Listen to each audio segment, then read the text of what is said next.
pouvez-vous vous présenter? Fatou Kassessar, directrice générale de Labelcom et organisatrice du Carnaval de Dakar.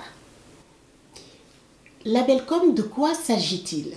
Labelcom est une agence spécialisée en communication politique publique, marketing territorial et qui est basée au Sénégal. Donc, nous travaillons sur des enjeux des territoires pour valoriser un peu le potentiel donc, de ces territoires africains.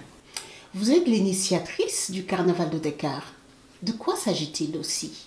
Oui, le Carnaval de Dakar, c'est un événement qui se déroule tous les ans, le dernier week-end du mois de novembre, avec comme objectif de valoriser, de promouvoir la diversité culturelle. Nous allons être à la 3e édition. Comment s'est passée la première édition, mais aussi la 2e et maintenant la 3e? Racontez-nous. Excellente question. Bon, c'est un événement très ambitieux et bien sûr avec son lot d'aventures, de difficultés qu'il ne faut pas occulter et de très très belles rencontres. Voilà, ça s'est passé la première édition, on y allait un peu au culot, on va dire. Voilà. Nous étions soutenus à l'époque par Abdoulatif Coulibaly, qui était le ministre de la Culture au moment où on a commencé la préparation de cet événement-là. Quand il a vu le contenu qu'on voulait mettre dans ce carnaval-là, à savoir valoriser ce patrimoine culturel, il nous a tout de suite encouragés et soutenus. Donc ensuite, voilà, ça en est suivi une aventure qui fut très épique. Mais l'événement s'est tenu place de la Nation, qui est une place symbolique au Sénégal, ouverte par la parade, par exemple, a été ouverte par la fanfare de la gendarmerie, et on a eu à ce moment-là voilà, un sentiment de fierté, vraiment, parce qu'on a su surmonter toutes ces difficultés-là, on a été tenace, et on a pu montrer ce qu'était et ce que pouvait être un carnaval sénégalais africain et tourné vers la culture et le patrimoine sénégalais africain.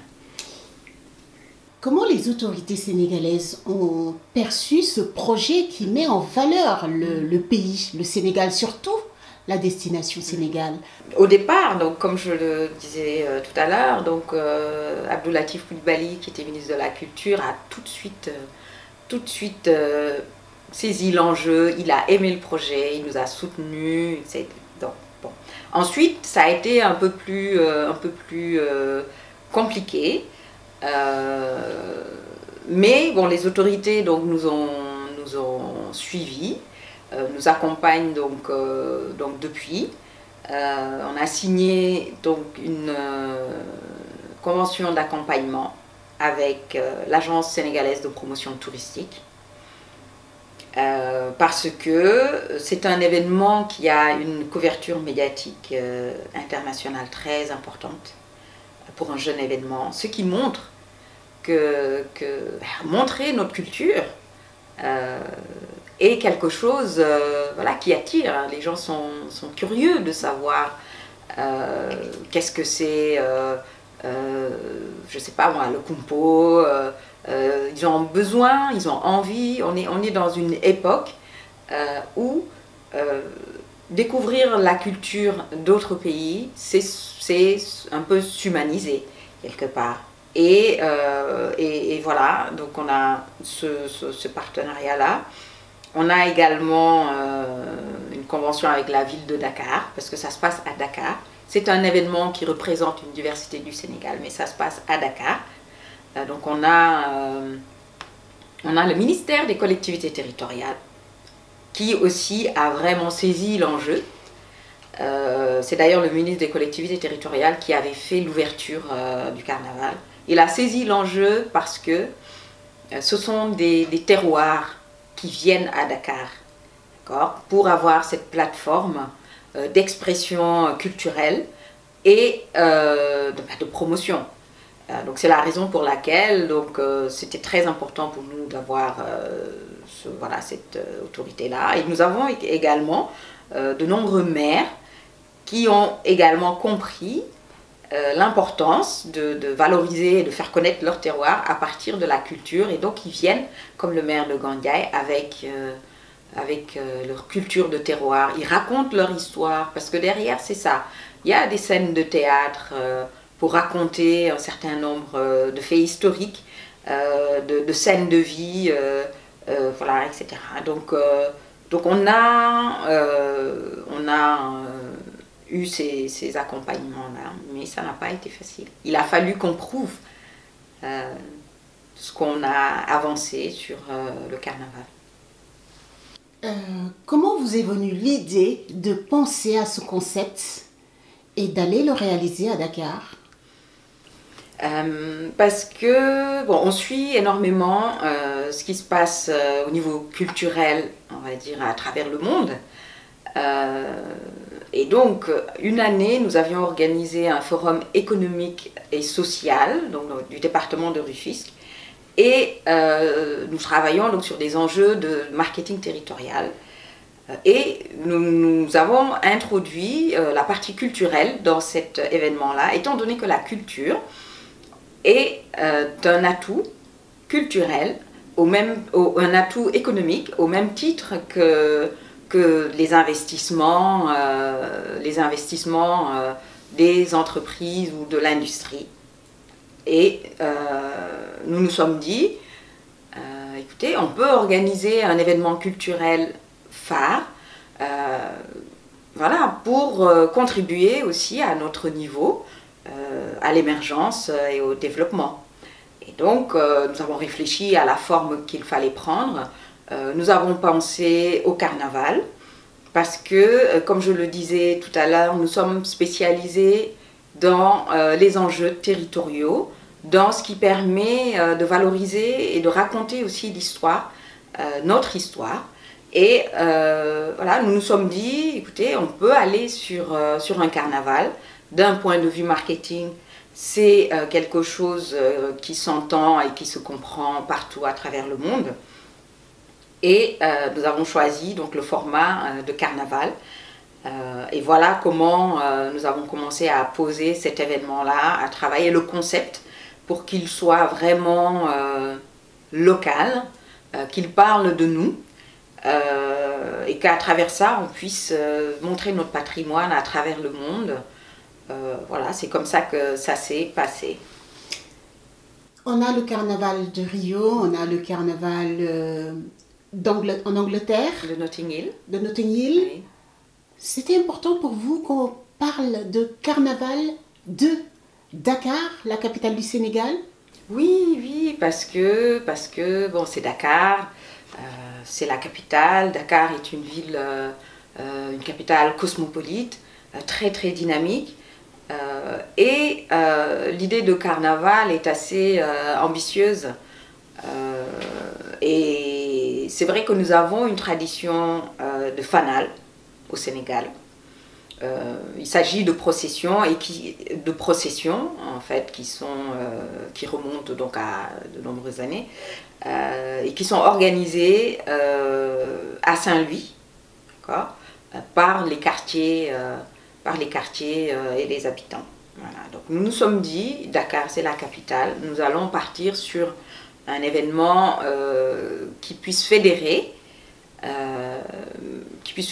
et attirer un peu au national, dans la sous-région et à l'international. Donc nous avons choisi ce carnaval-là avec tout ce que ça comprend comme activité.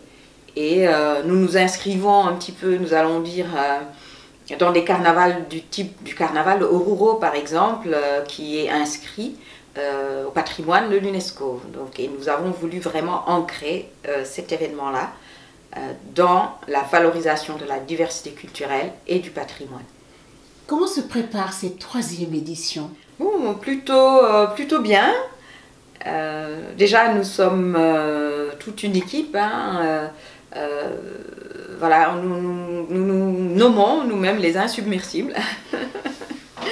Et nous avons réussi à fédérer un certain nombre d'acteurs avec nous, associatifs, institutionnels également, qui ont vu l'intérêt de cet événement-là. Et ça se passe plutôt bien. Donc c'est du 25 au 27 novembre, avec un avant-carnaval le 24, autour d'une conférence sur justement culture, diversité et développement local, et économie locale même. Le Nigeria est le pays hôte, invité pays d'honneur pour cette année. Oui. Pourquoi ce choix? Alors, le Nigeria, déjà, je voudrais remercier les autorités du Nigeria, l'ambassadeur du Nigeria au Sénégal, qui a beaucoup vraiment apprécié cette idée-là et qui a œuvré pour que le Nigeria soit le pays à l'honneur de ce carnaval-là. C'est très simple. Le Nigeria est un modèle en matière de soft power culturel, en matière d'industrie culturelle et créative.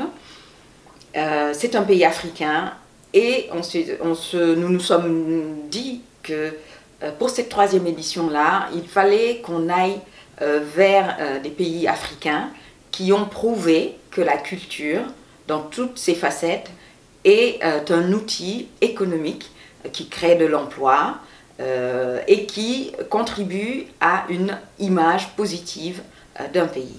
Et pour nous, il était vraiment logique de voir le Nigeria. Donc c'est ça qui a motivé notre choix de faire appel donc, au Nigeria pour que le Nigeria puisse montrer sa diversité culturelle à travers cet événement-là, tout ce qui concerne la gastronomie, les masques, parce que c'est un pays qui compte presque 500 ethnies, autant de langues, une industrie cinématographique qu'on retrouve aujourd'hui sur des plateformes comme Netflix, une musique qui dépasse les frontières et qui est vendue jusqu'aux États-Unis. Voilà, une mode aussi très dynamique. Donc c'est un pays qui est extrêmement dynamique culturellement et qui a donc fait la preuve que la culture est un outil de développement économique. L'artiste interplanétaire Baaba Maal, qu'on ne présente plus, est le parrain de cette édition 2022. Pourquoi ce choix aussi? Là aussi, c'est un choix qui correspond à ce que nous sommes, nous, à ce que nous voulons véhiculer et à ce que nous voulons réaliser. Je m'explique. Baaba Maal est un artiste sénégalais de culture pulaar et qui a réussi à faire voyager la culture sénégalaise à travers le monde. Sa musique se trouve dans plus de 10 films américains et là, non des moindres, le blockbuster Black Panther. Voilà, donc pour nous, déjà, le fait de promouvoir et de raconter un peu notre histoire à travers la musique, à travers l'art, c'est un de nos objectifs.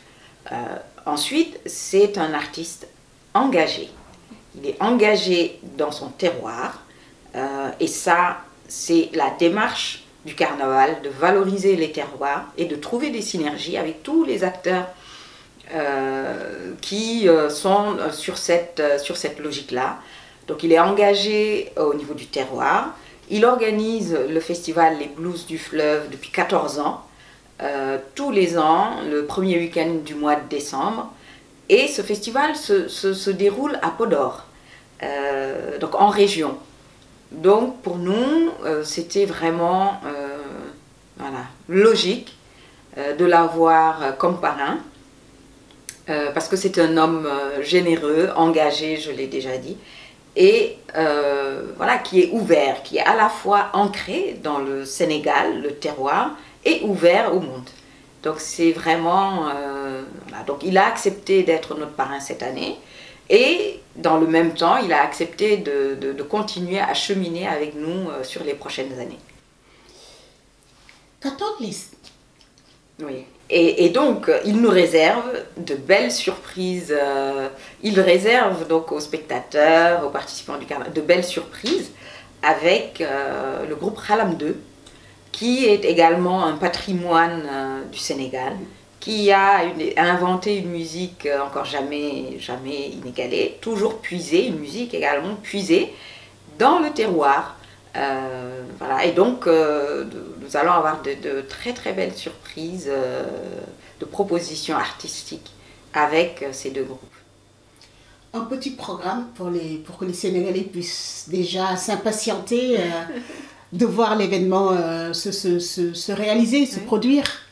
Alors, l'événement démarre par l'avant-carnaval le jeudi 24 novembre. Donc là, il s'agit d'une conférence, comme je l'ai dit tout à l'heure, qui va aborder la question de la diversité culturelle et de la créativité comme outil de développement économique local. Donc ça, c'est l'avant-carnaval. Ensuite, le carnaval, c'est le vendredi, samedi, dimanche, VSD, avec des temps forts. Donc il y a le vendredi la cérémonie d'ouverture officielle avec beaucoup d'animations. On a également un concert des cultures urbaines, parce que nous représentons aussi bien les traditions que le contemporain. Le lendemain, c'est le samedi, nous avons une parade des enfants, parce que c'est important de faire participer les enfants à ces activités-là. C'est une activité qui marche très très bien.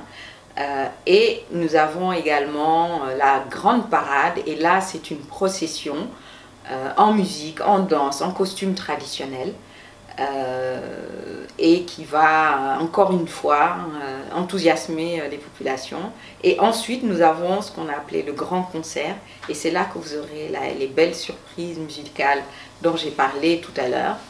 Et le lendemain, c'est le dimanche, dernier jour du carnaval. Et là, c'est ce qu'on appelait le Grand Agne. Et donc, toujours en partenariat avec la Fédération des chefs cuisiniers du Sénégal. Et cette année, il y aura très certainement une nouveauté, étant donné que le Nigeria est pays à l'honneur. Et ensuite, le carnaval se termine par un grand sabar de clôture. Donc, pendant ces 3 jours-là, on va apprendre des choses sur voilà, la diversité culturelle du Sénégal. On va apprendre des choses sur le Nigeria. On va danser, on va bien manger parce qu'il y aura un food court. On va voilà, écouter de la musique, on va voir des artisans. Voilà, c'est vraiment 3 jours dédiés à la culture sénégalaise et à celle de nos invités. Avez-vous un message global à lancer aux Sénégalais, mais aussi à la diaspora sénégalaise qui suit de très près cet événement, mais surtout aux étrangers qui aimeraient venir découvrir le carnaval de Dakar? Oui, écoutez, voilà, c'est inviter tout le monde à s'approprier cet événement-là, parce que, bon, il est vrai que nous l'organisons, mais c'est vraiment dans un esprit collectif, de partage, un amour de toute cette culture qu'on a envie de découvrir et de redécouvrir nous-mêmes, et aussi de raconter. Donc c'est vraiment demander à tout le monde, sénégalais, amis du Sénégal, de venir et de participer à cet événement-là, parce qu'il parle de nous, tout simplement.